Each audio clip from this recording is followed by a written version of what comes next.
by Stephannie Solomon. Her conversational writing style, disciple-centric themes, and liberal approach to topics is such a blessing to me. She's so on point. Wow, she sounds like someone I want to hear, and her books like something I need to share with my book club. You know, her books are accessible through all electronic mediums and at the brick-and-mortar booksellers, and you can hear her on her weekly blog talk radio show. I take it she's on Twitter and other social networks? Yes, and she's funny, too. Sounds like the author and her books have great personality. I'll be getting my copies today. Well, hello, everyone. Welcome to Winning Ways with yours truly, Stephannie Solomon. Oh, this week's podcast is coming from my third book, Aging with Grace. And if you have not purchased a copy yet, it's available wherever books are sold, brick and mortar books, sellers and distributors, as well as Amazon, Barnes & Noble, all of the electronic bookstores as well. Well, tonight's topic, ageism, dealing with ageism, comes from, or rather is inspired from my third book, Aging with Grace, as I said earlier, and it's chapter Forever 20-something. I'm a little bothered by the lighting tonight, guys, so I really shouldn't let it bother me, but it's just weird how sometimes I look gray, and then sometimes I look brown, and then sometimes it's just crazy. Well, but anyway, let's move on. Well, again, tonight's episode is inspired by Forever 20-something, and my third book, Aging with Grace. And if you're just dropping by, you are cruising by, you just happen to come across this podcast, I'm an author, and basically what I do is I expound upon various chapters in my books. I've written 3. And there's always something more to say, and occasionally I have guests on, okay? And I've been doing this podcast thing for a minute, since 2010, new to YouTube. So if you don't mind, comment, give me some feedback. Just be kind, kind and honest, okay? And share, subscribe. That would be so much appreciated as I try to grow my community here on this YouTube side, especially the YouTube community. Well, ageism, ageism is one of the isms of the world, all right? And because the root word is age, we're dealing with discrimination, prejudice against age.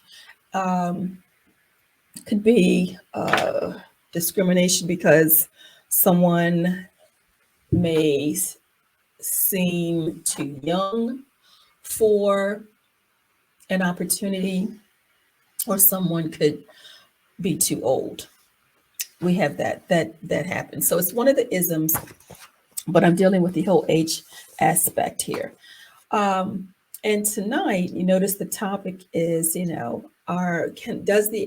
does or will my age stop me from getting started? And if you've been following me a minute, I've been dealing with the last several episodes on getting started. And I was coming from my second book, Living with the King, and the chapter there was fresh start, false start.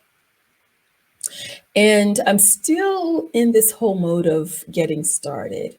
It's just something that's been weighing heavily on me, and it keeps coming up in conversations that I'm having.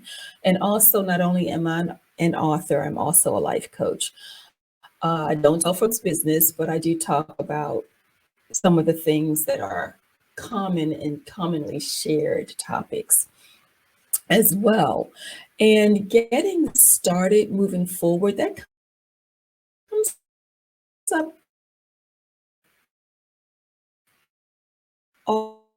often conversations. is a part of decision making that people have to do when it comes to giving themselves, forgiving others, dealing with family dynamics, how they will move forward with relationships. So this whole piece of getting started seems to be pervasive in my experiences of late and conversations as of late, and even talking with individuals who are in this groups that I'm facilitating as well, it keeps coming up.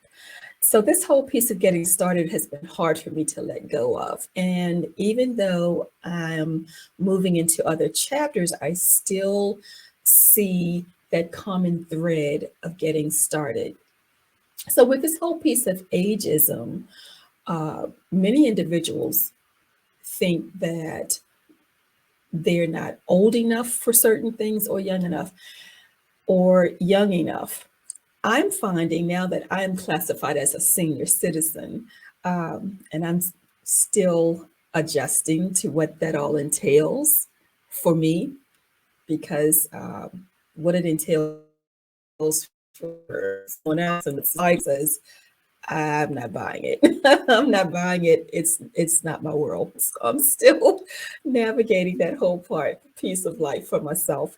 But ageism, I am seeing that as I am growing older and I've entered into a different facet of living, um, individuals can, just like when they're younger, can have fears and can have internal hindrances that prevent them from moving forward and enjoying the latter parts of life.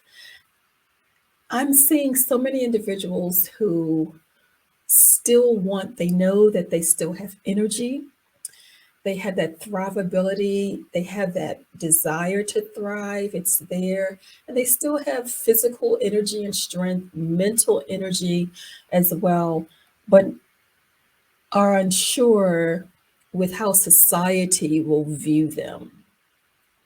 And I just want to drop a few nuggets on you today from what I've learned from watching individuals who are as old as I am or older and still moving, still living, still moving, still impacting lives, still making a difference in this world of ours, and how I feel about life. As long as we understand that we are created with purpose, when that purpose is over, I believe we're no longer here, because I just can't see us just not doing anything. Oh, I fulfilled my purpose last week and now there's nothing to do. Every day there is something for us to do, whether it's for ourselves or for others, but definitely for the Lord. And if you're new stopping by here, yes, this is a Christian based, faith based episode. All of the episodes are. Well, anyway, moving forward, ageism has become a hindrance to some individuals because they don't see themselves as purpose driven anymore, and they don't see themselves being important and relevant. Many individuals, important and relevant in family, in community, and even in some societies. But I am here to say that, just I'm a fan of watching documentaries. And in watching so many documentaries, I've witnessed so many older people move ahead, and mostly men move ahead um, and move forward way beyond, way beyond the age of 30, you know. 40, 50, 60, 70-year-old men still impacting. Look at here in America, our makeup of the political arena. the majority, the majority of uh, seats are held in our Congress and our Senate by older white men who could have retired years ago and left those seats vacant for younger, stronger, maybe wiser individuals. But sometimes we, in our society, oftentimes, rather than more than sometimes, we connect age with wisdom. And that is not always true. And hopefully, we're seeing that now. And we connect youth with, you know, uh, immaturity. And that's not always the case either. I've noticed that some older people are not very wise and not very mature. And then there's some younger people who are very, I don't want to say seasoned, but they're very wise. I'll just leave it at that. Very wise. So, ageism is something that our societies, not just this society, but societies throughout the world really struggle with. And yet, at the same token, I think our societies are very intentional about ageism.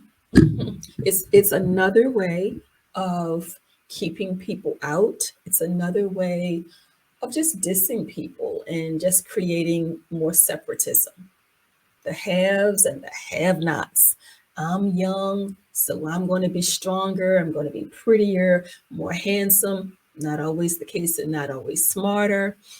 Not the case. I'm older, so I deserve respect. Well, everyone deserves respect. We just have these warped senses that should not be. Everyone deserves respect, whether you're an infant or you're a 99 and a half year old person.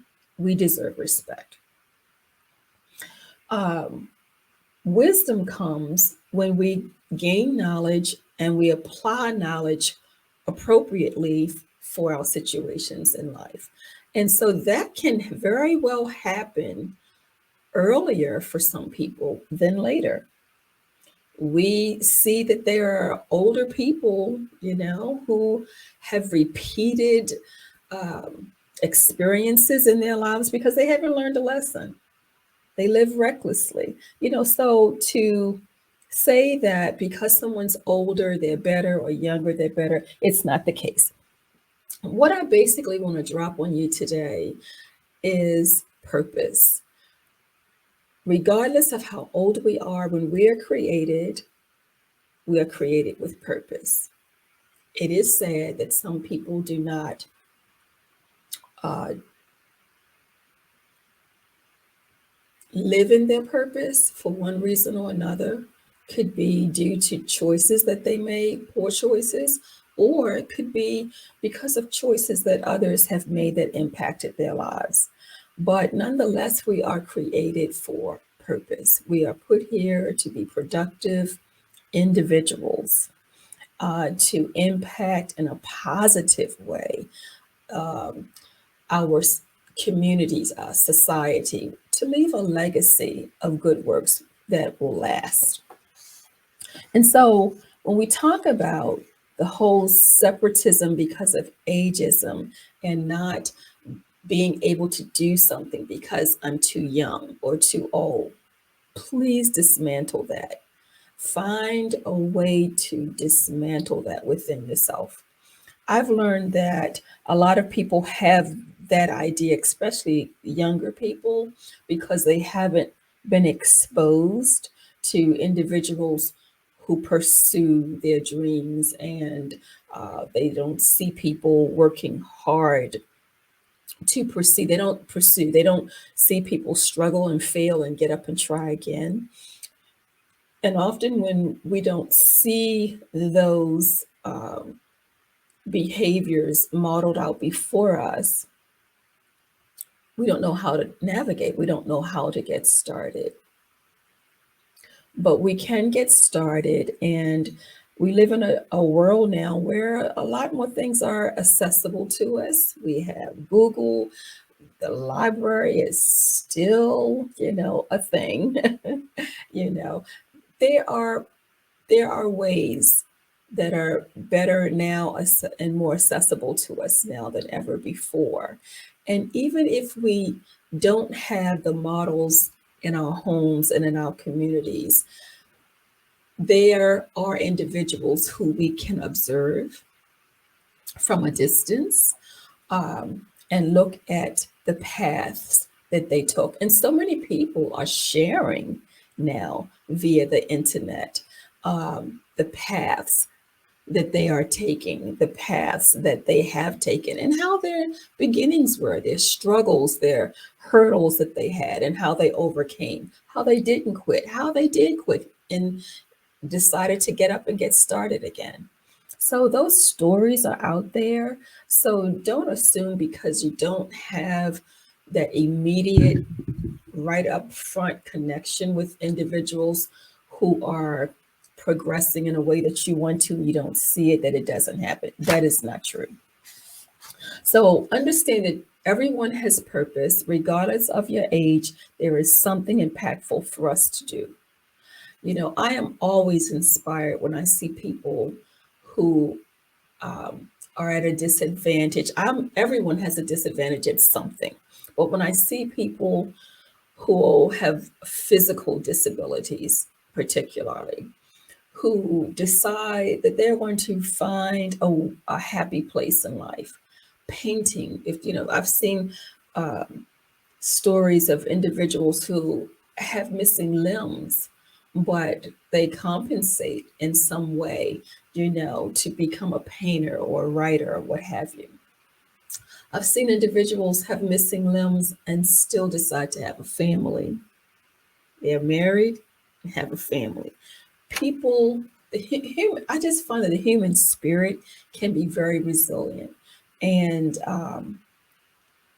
I have found that the human spirit is admirable too. It's an admirable thing to behold, to watch someone who struggles with the things that we take for granted, and they move forward anyway.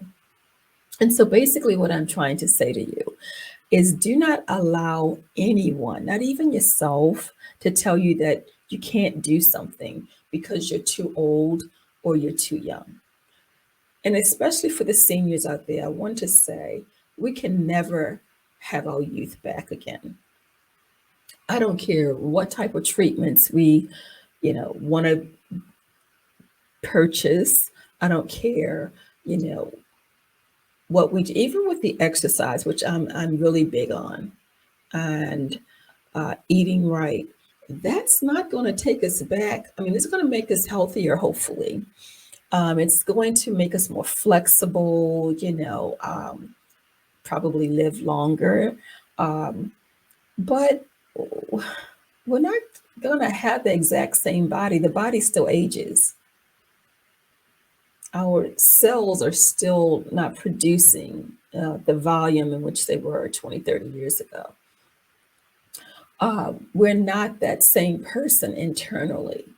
I think people, and I wrote that chapter 20 something, was for women who basically believe that in your 20s, that's the height of the look. I've seen people look their best in their 40s. They looked a mess as as as young people, a younger version of themselves. A mess. Uh, Weight wise, the way that they took hygienically, didn't take care of themselves, but something happened. They evolved. And in their 40s, they were this better person, a better version of themselves. I am just of the belief that we can always evolve to a better version of us. As long as we are alive, have soundness of mind, that God has given us a sound mind, that we can move into a better version of us.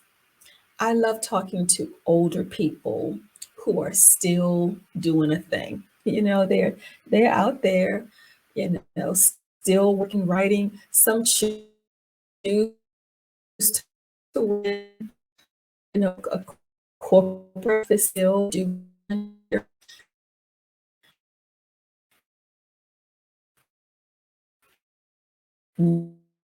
knitting and what have you.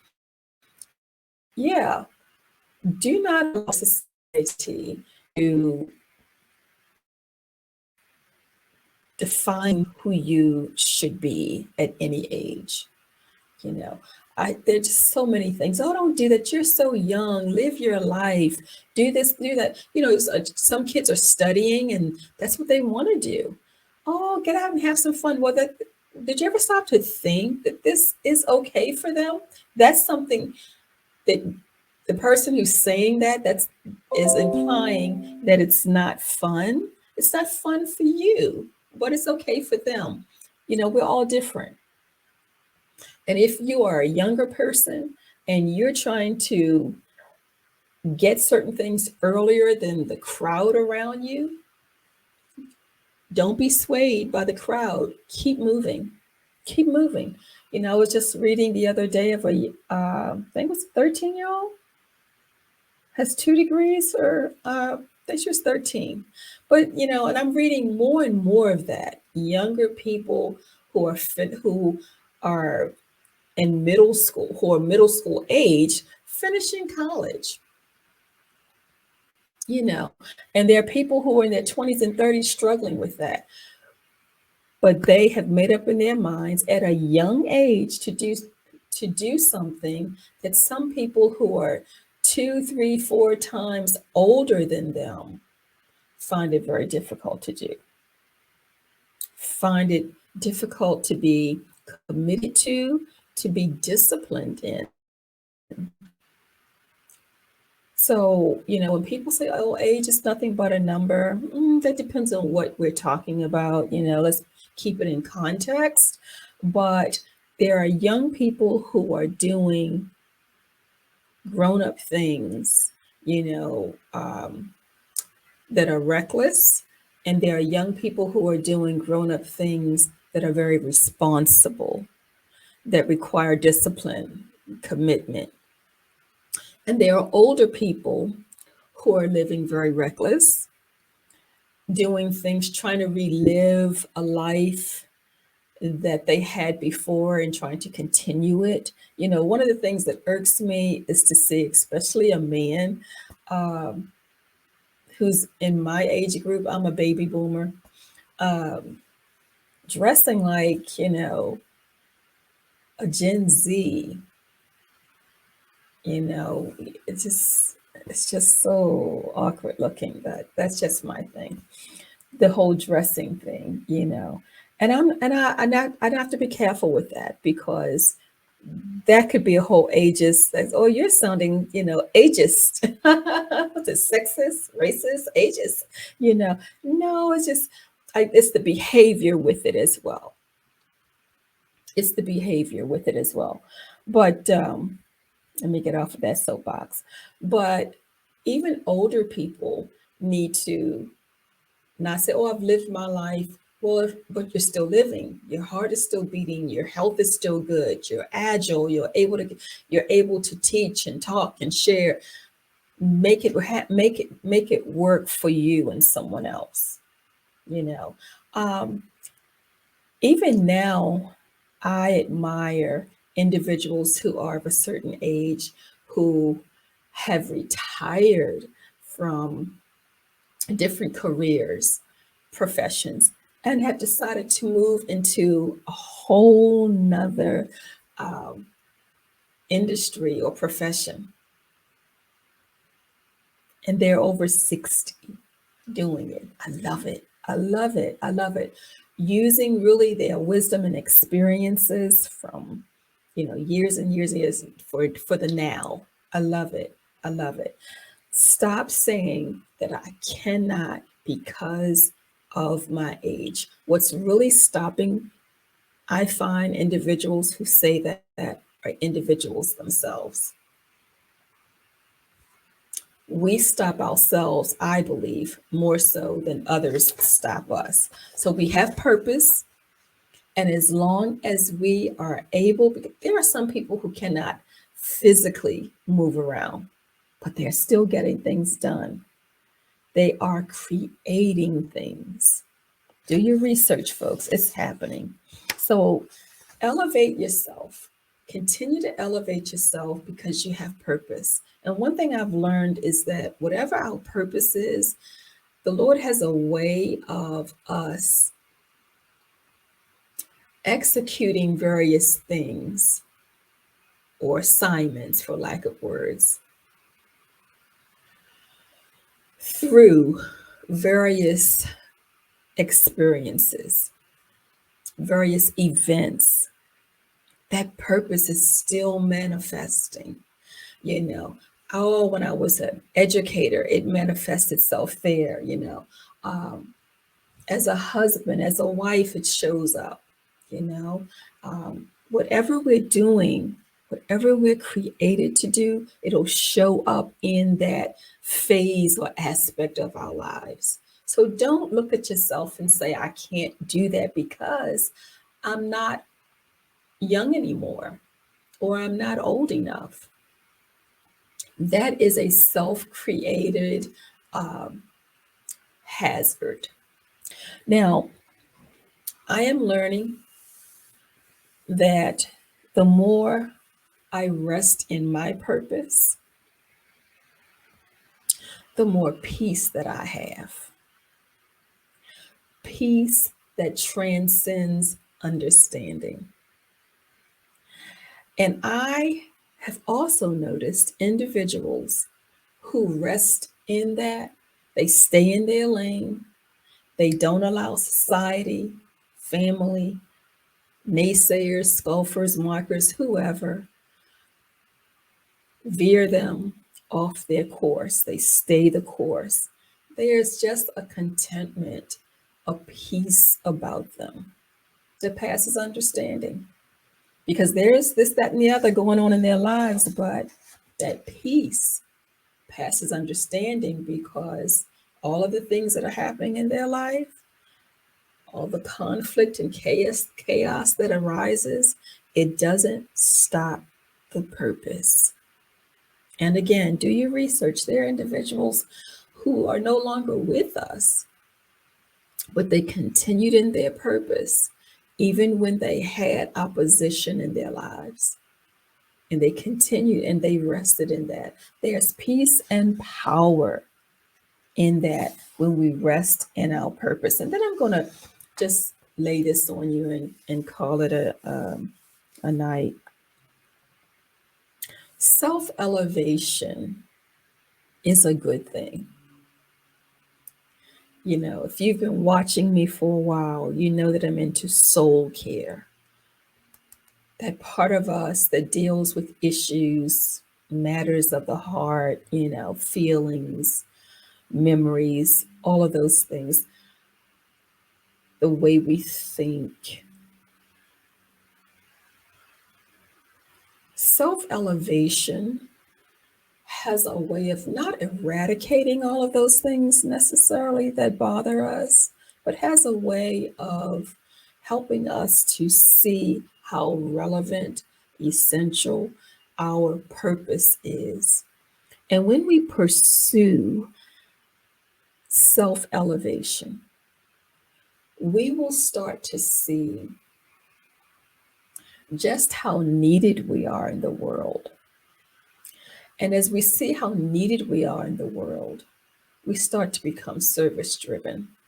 Now, service for you will look different than service that I'm doing, and vice versa, because we're all called to do different things. We're chosen to do different things as we fulfill our purpose. But as we are service driven, I find that even though certain struggles um, remain, they don't have the ability to harass and torment at the level that they did when I wasn't focused on purpose. And I have found that self-elevation will help me in my purpose. And when it moves me in my purpose, I become more peaceful, I become more powerful. Doesn't mean my life is perfect, but peace, power help drive me towards purpose. So self elevation can be in the form of several things. It's anything that helps right us, that helps move us in a right way of thinking and doing. And we can find those things. And I have found that when I ask the Lord to show me not just where I can make a difference, but where I can grow, because that's what self elevation is. It's self growth, it's personal development. We call it those things, self development. They can come through uh, our job, employment, they could come through community service. That's self empowerment and it's self elevation. We're taking ourselves to a higher place, a higher way of thinking, a higher way of interacting with other people, a higher way of seeing ourselves in the role that we play on the earth. You know, I remember, and sometimes I find that people and will not move into self elevation because they it's scary and they'd rather do it with someone. If the job is all we're all going, that's fine. We can all I can hang out and be with other people. But I have found that everyone is not growing at the same pace. And it doesn't mean that we're better and they're not, and or vice versa. It's just the reality. And it also, there are times where people we really like, we normally do things with, we can hang out with them, we can, party with them, we can vacation with them, we can do fun things with them. But when it comes to self elevation, there's a difference because we have different desires. Our purposes are different, and the way we see ourselves in purpose is different. It doesn't always align. And we could be great. We get along fine for everything else. But when it comes to self elevation, there may be some differences there. And I found that some people won't take the move to elevate themselves if they feel as though they are alone with it. That is a way of stopping your start. You're stagnating, because you're waiting for someone to tag along with you. You're waiting for someone to agree to come by and find the same joy that you have. And that may not be all the time. And I've also learned that oftentimes the Lord wants us alone with him in exploring us, because self-elevation, self-empowerment is a form of self-exploration, self-discovery. And if we wait for other people, we could really miss a lot. And we can't blame them. We blame ourselves. Some things we do have to move on alone. Someone was saying to me the other day, well, it's not meant for everybody to do everything alone. No man's island. I get that. At the same token, scripturally, there are instances where the Lord has people moving forward, doing things for the kingdom and in purpose alone. And eventually, yeah, people are assigned to that individual, and that individual may be assigned to someone else. But it doesn't mean that there is never a time when the Lord is calling you to go and do something alone and on your own, because you have to be careful about, well, I can't do it until someone comes. Well, how will you know? God has to send the person, and timing, I do believe, is everything. But God has laid on your heart to do something, and you're going to wait until, who are these people? How do you know they're the right ones? We have to be in prayer about that as well. So just move forward, and in God's time, he'll send the right people assigned to us for that job. But there are times, please don't get it twisted, there are times you do things that are not. How come we are